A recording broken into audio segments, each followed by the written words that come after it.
How to crop an image in Adobe Photoshop. First, let's select the crop tool from the toolbar. It is represented by a square icon with diagonal lines inside it. Once selected, you will see crop borders displayed on the edges of your photo. To specify the crop boundaries, you can either draw a new cropping area or drag the corner and edge handles. Simply click and drag to adjust the crop area according to your requirement. Now let's take a look at the optional settings available for the crop tool using the control bar. Aspect ratio menu. Choose a ratio or size for the crop box. You can also choose a preset, enter your own values, or define your own preset values for later use. Swap width and height values allows you to interchange the width and height values of the crop area. Overlay options. This option allows you to select a view for overlay guides while cropping.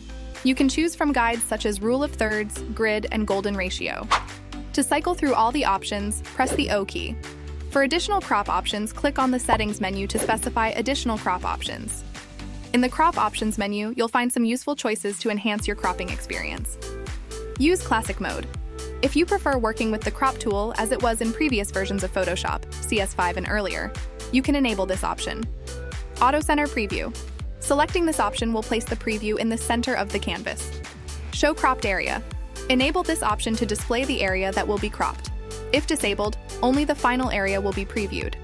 Enable Crop Shield. This option overlays the cropped areas with a tint. You can specify a color and opacity. Enabling Auto Adjust Opacity reduces the opacity when you edit the crop boundaries. Delete Cropped Pixels. By default, this option is enabled, which deletes any pixels that are outside the crop area. Disabling it applies a non-destructive crop and retains pixels outside the boundaries. Once you are satisfied with the crop area and settings, simply press Enter for Windows or Return for Mac OS to crop your photo.